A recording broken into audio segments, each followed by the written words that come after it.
বিসমিল্লাহির রহমানির রহিম। আসসালামু আলাইকুম। কেমন আছেন আপনারা? আশা করি ভালো আছেন। আমি রুজিনা কুকিং অ্যান্ড ব্লগ থেকে চলে আসলাম নতুন একটা রেসিপি নিয়ে। আজকের রেসিপি থাকবে কারাই মাটন রান্না। এই কারাই মাংস রেসিপিটা আপনারা যে কোনো মাংস দিয়ে করে নিতে পারবেন, খাসি, গরু এবং চিকেন। আমি আজকে খাসি দিয়ে করে দেখাবো কীভাবে করে খাসির মাংসের এক্সট্রা একটা স্মেল আছে, সেই স্মেলটা দূর করে কীভাবে করে খাসির মাংস রান্না করা যায় সেই মাংসটি আজকে শেয়ার করবো। এই কারাই মাংসের রেসিপিটা খেতে হয় অনেক বেশি মজাদার, অনেক বেশি সুস্বাদু। তো এই ধরনের মজার নিত্য নতুন রেসিপি দেখার জন্য আমার ইউটিউব চ্যানেলকে সাবস্ক্রাইব করে রুজিনা কুকিং অ্যান্ড ব্লগের সাথেই থাকবেন। কতটা জুসি দেখুন, মাংসটা একদম পারফেক্টভাবে সিদ্ধ হয়েছে, একদম সফট হয়ে গেছে। আর ক্রিমিটাও কত সুন্দর, একদম জুসি।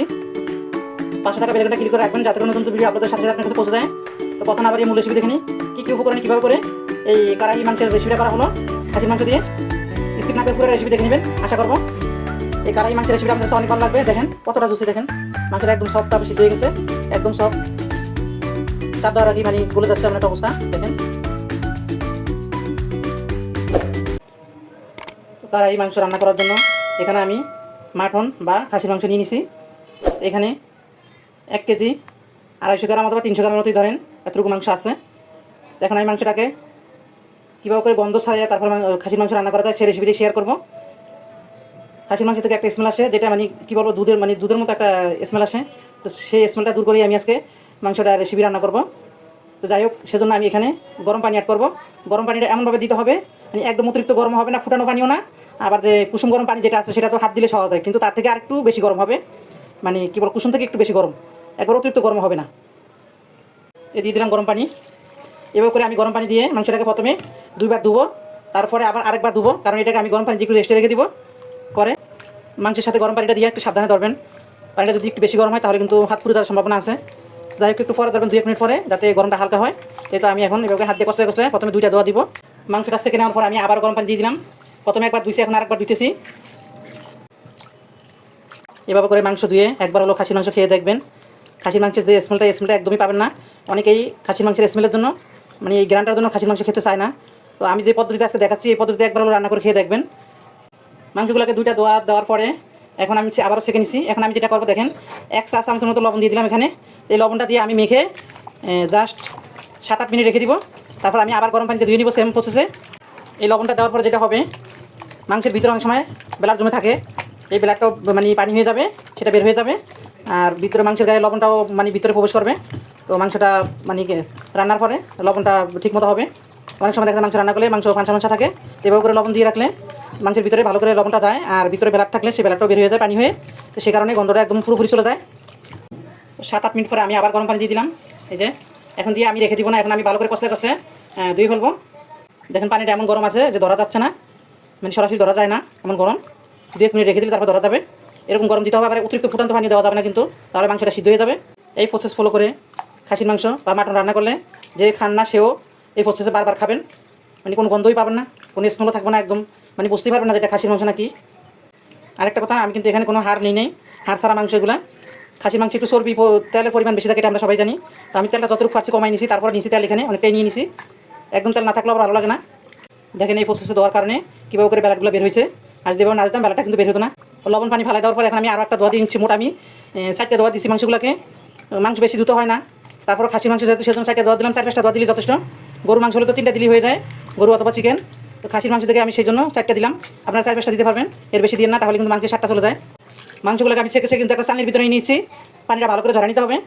কারাই মাংস রান্না করার জন্য আমি আসলে একটা কড়াই বসে দিয়েছি। এই মাংসটা বিশেষ করে কড়াইতেই বেশি রান্না করা হয়। তো যাই হোক, আমিও কড়াইতেই রান্না করবো, যেটার যে সিস্টেম, সমস্যা নেই, আপনারা যে কোনো পাতিলেই রান্না করতে পারবেন। তো কড়াইতে আমি দিয়ে দিব, কড়াইটা গরম করে নিচ্ছি আগে। এখন এখানে আমি 1/2 কাপ তেল দিয়ে দিলাম। এই কারাই মাংস রান্নাতে তেলটার পরিমাণ একটু বেশি দিতে হয়, যেহেতু মাংসের আগে একটু বাঁচতে হবে, সেজন্য 1/2 কাপ দেওয়ার পর আমি আরও 1 টেবিল চামচ দিয়ে দিচ্ছি। আমার কাছে একটু কম মনে হয়েছে। রান্নার পরে যদি বেশি মনে হয় সেক্ষেত্রে তুলে নেওয়া যাবে, কোনো সমস্যা নেই। তেলটা গরম হয়ে গেলে এখন আমি সামান্য করে একটু লবণ ছিটিয়ে দিব, যাতে করে মাংসগুলো ভাজার সময় গায়ে ছিটে না আসছে, সেজন্য দিয়ে দিব মাংস। বিসমিল্লাহির রহমানির রহিম। মাংসগুলো দেওয়ার পরে এখন আমি চুলাটা মিডিয়ামে রেখে মাংসগুলো নাড়াচাড়া করে মানে বেজেও নিব। বাঁচতে কিন্তু হাফ সিদ্ধ হয়ে যাবে মাংসগুলো, একদম পুরোপুরি একদম মানে মশমশা করে বাঁধবো না, হালকা সামান্য ব্রাউন কালার হলেই কিন্তু মাংসটাকে ইয়ে করে ফেলতে হবে। তো যাই হোক, এই কারাই মাংসের বৈশিষ্ট্য এটা, যে কোনো মাংস দিয়ে রান্না করেন না কেন, আগে মাংসটাকে এভাবে ভেজে নিতে হবে হালকা করে। দিয়ে দিব এখানে 1 টেবিল চামচের মতো ঘি আছে, ঘিটা থাকলে দিবেন, না থাকলে না দিলেও সমস্যা নাই, তো দিলে ভালো, ফ্লেভারটা অনেক সুন্দর হয় আর খেতেও কিন্তু অনেক মজা হয়। এখন ঘিটা দিয়ে আমি নাড়াচাড়া করে মিক্স করে নিব। দেখুন মাংসটা কিন্তু অলমোস্ট ভাজা হয়ে গেছে। এটা কিন্তু বেশি ভাজা করা যাবে না, এটা একটু পরিমাণে রাখতে হবে। দেখেন তেলটা যখন মাংসের কাছ থেকে ছেড়ে দিবে তখন বুঝতে হবে যে মাংসটা মানে ভাজা হয়ে গেছে। এটাকে একদম ব্রাউন কালার করতে হবে না, আর একদম কড়া করে ভাজতে হবে না, এই যে মানে পানিটা শুকিয়ে গেলেই হবে। মাংসের কাছ থেকে যে পানিটা সারি পানিটা শুকিয়ে গেলেই হবে। তো এখন এখানে আমি পেঁয়াজ কুচি দিয়ে দিব। পানিটা শুকাইতে মাংসটা ভাজতে হবে, কিন্তু মাংসটা আদা সিদ্ধ হয়ে গেছে। দিয়ে দিব আমি 1 কাপ পেঁয়াজ কুচি, এখানে বড় সাইজে 2টা পেঁয়াজকে কুচি করে কেটে নিয়েছি। পেঁয়াজগুলোকে নাড়াচাড়া করে আমি ভেজে নিব 3-4 মিনিটের মতো। পেঁয়াজ ভেজে নেওয়ার পরে আমি দিয়ে দিব এখানে 3 থেকে 3.5 টেবিল চামচের মতো এখানে আদা রসুনের পেস্ট আছে, তোমরা সমান সমান নিয়ে নিছি। এখন আদা রসুন আমি 3-4 মিনিট ভেজে নিব ভালো করে, কাঁচা গন্ধটা যাওয়া পর্যন্ত। তো এই তো আমার আদা রসুন ভেজে নেওয়া হয়ে গেল 3-4 মিনিট। এখন আমি যেটা করব, এখানে কিছু টমেটো দিয়ে দিব। টমেটোগুলো দেখেন আমি কীভাবে দিচ্ছি, শুধু মাঝখান দিয়ে 2টা ভাগ করছি। এরকম লাল টমেটো অবশ্যই দেওয়ার চেষ্টা করবেন। আমি এখানে মাঝারি সাইজের 4টা টমেটো নিয়েছি, লাল দেখে দেখে। এই টমেটো অবশ্যই দিতে হবে এই রান্নাতে। এখন আমি দিয়ে দিলাম ডাকনা। এখন ডাকনা দিয়ে আমি টমেটো সিদ্ধ করে নিব। চুলার আঁচ কিন্তু মিডিয়ামই আছে। টমেটো সিদ্ধ হয়ে গেলে উপর থেকে এই যে টমেটোতে খোসাটা মানে আবরণটা ফেলে দিতে হবে আর কি, এটা এই যেভাবে করে ফেলে দিতে হবে। এটা ফেলা কিন্তু একদমই সহজ, সিদ্ধ হয়ে গেলে এমনিতেই উঠে যায়। তো টমেটোর খোসাটা ফেলে দেওয়ার পরে এখন আমি যেটা করবো, টমেটোগুলো ভালো করে, এগুলো এখন সিদ্ধ হয়ে গেছে, এভাবে করে স্প্যাচুলা দিয়ে অথবা খুন্তি দিয়ে এগুলোকে একবারে ইয়ে করে ফেলতে হবে, মানে মিহি করে ফেলতে হবে আর কি, নাড়াচাড়া করে। টমেটো নাড়াচাড়া করে গলায় নিচ্ছি। এখন গলায় নেওয়ার পর আমি যেটা করবো, এখানে আরও কিছু মশলা অ্যাড করতে হবে। এখানে দিয়ে দিব আমি একদম ভর্তি মানে 1 চা চামচ ধনিয়ার গুঁড়া, 1 চা চামচ জিরা বাটা, এখানে জিরার গুঁড়ো দেওয়া যাবে। এখানে আমি দিব মোট 2 চা চামচ লাল মরিচের গুঁড়া, এটা দিয়ে দিলাম আমি কাশ্মীরি লাল মরিচের গুঁড়া। আরেকটা দিব আমি নর্মাল যেটা ঝাল লাল মরিচের গুঁড়া, সেটা। এখানে ঝালটা যার যার পছন্দ মতো দিবেন, বেশি খাইলে বেশি দিবেন, কম খাইলে কম দিবেন। দিয়ে দিব 1 চা চামচ লাল মশলা পাউডার। এই পাউডারের রেসিপি যদি আপনারা দেখতে চান এই মশলাটা, তাহলে অবশ্যই আমাকে কমেন্ট সেকশনে কমেন্ট করে জানাবেন, আমি এই রেসিপিটা দেখাই দিব আপনাদেরকে। দিয়ে দিব লবণ। লবণটা আমি অল্প দিচ্ছি, কারণ আমি আগেও লবণ দিচ্ছি, কিন্তু এখন অল্প করে দিচ্ছি, পরে লাগলে আবার দিয়ে দিব। এখন সব কিছু আমি ভালো করে মিক্স করে নিব নাড়াচাড়া করে। দিয়ে দিলাম 1/2 চা চামচ কালো গোলমরিচের গুঁড়া। আবার সব কিছু একটু ভালো করে মিক্স করে নিচ্ছি। আমার সব মশলা দেওয়া শেষ। আপনারা নিশ্চয়ই খেয়াল করেছেন আমি কিন্তু এখানে কোনো হলুদের গুঁড়া ব্যবহার করি নাই। সব কিছু দিয়ে নাড়াচাড়া করে এখন আমি ঢাকনা দিয়ে আরও 7 থেকে 8 মিনিট রান্না করে নিব মিডিয়াম আছে।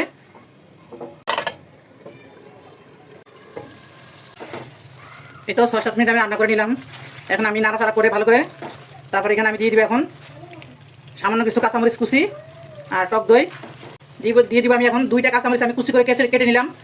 আমি বারবার বলতেছি জালটা স্বাদ মতো দিবেন, কাঁচামরিচ না দিলেও সমস্যা নেই, দিলে একটু ফ্লেভারটা সুন্দর হয় সেজন্য দেওয়া। এখানে আমি 1/2 কাপ টক দই নিয়ে নিছি। টক দইটা আমি ভালো করে কাঁচা চামচ দিয়ে ফেটাই নিছি। এখন আমি টক দই দিয়ে দিব এখানে। টক দই দেওয়ার পর এখন ভালো করে নাড়াচাড়া করে দিব। আমি নাড়াচাড়া করে ঢাকনা দিয়ে আমি আরও 5 মিনিট লো আছে রান্না করবো। নাড়াচাড়া করার পর এখন ঢাকনা দিয়ে আমি লো আছে 5 মিনিট রান্না করে নিব। আমি লবণটাও চেক করে দেখছি, লবণটাও ঠিকঠাক আছে। এখন আমি 5 মিনিট জাস্ট লো আছে রান্না করবো। দেখি 5 মিনিট পরে কী অবস্থা। দেখুন মাশাআল্লাহ, আলহামদুলিল্লাহ, কত সুন্দর লোভনীয় একটা কালার আসছে। কালারটা কত সুন্দর হয়েছে। তো দেখেই তো আমার আর তর্স হয় না, মন চাইতেছে এখনই খেয়ে ফেলি, এতটা লোভনীয় দেখতে। আর স্মেলটা কিন্তু কী বলবো, ফ্লেভারটা অনেক সুন্দর একটা ফ্লেভার। মুখে বললে তো বিশ্বাস করবেন না, সেজন্য বলবো একবার ঘরে তৈরি করে খাবেন। আর খেয়ে কেমন হচ্ছে অবশ্যই কমেন্ট সেকশনে কমেন্ট করে জানাবেন। আপনাদের সুন্দর সুন্দর কমেন্ট দেখলে নতুন নতুন মজাদার রেসিপি দেওয়ার জন্য উৎসাহিত হবো। তো অলমোস্ট আমার রান্নাটা কিন্তু একদম কমপ্লিট। এখন আমি যেটা করবো, মানে পরিবেশন করার আগে একটু ডেকোরেশন করে নিতে হয়, সাজিয়ে নিতে হয়, তো সেটাই করে নিব আর কি। তো আমার মাংসের কিন্তু তেলের পরিমাণটা বেশি হয় নাই, এতটুকু ঠিক আছে। তো যদি পরিবেশন করার সময়, খাওয়ার সময় যদি দেখি যে না তেল একদম মানে একটু মুখে লাগে বেশি, তখন একটু তুলে নিব। তো এখন ঠিক আছে। তো যাই হোক, এখন আমি পরিবেশন করার জন্য একটা প্লেটে নিয়ে নিব। আমি একটু সাজিয়ে দিচ্ছি। এই যে প্রথমে সামান্য করে একটু করে সৌন্দর্যের জন্য, এটা কোনো ফ্লেভারের জন্য না কিংবা ঝালের জন্য না, শুধু দেখার সৌন্দর্যের জন্য একটু করে সাজিয়ে দিচ্ছি।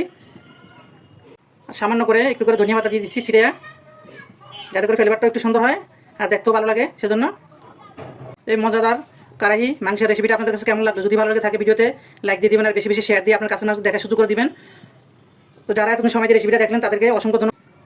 যারা আমার চ্যানেলকে সাবস্ক্রাইব করেছেন তাদেরকে অসংখ্য ধন্যবাদ। আর আমার রেসিপি ভালো লাগলে এই ধরনের মজার মজার রেসিপি দেখার জন্য আমার চ্যানেলকে সাবস্ক্রাইব করে দিবেন। সাবস্ক্রাইব করে আমার চ্যানেলের সাথেই থাকবেন। দেখা হবে নতুন কোনো রেসিপি নিয়ে পরবর্তী ভিডিওতে। সেই পর্যন্ত সবাই সুস্থ থাকবেন, ভালো থাকবেন। আল্লাহ হাফেজ, আসসালামু আলাইকুম। দিয়ে দিলাম কিছু আদাকে লম্বা লম্বা করে কেটে, তাও এটাও সৌন্দর্যের জন্য, এটা কোনো ফ্লেভার অথবা খাবারের স্বাদ বাড়বে সেটা কিন্তু না, মানে সৌন্দর্যের জন্য আর কি।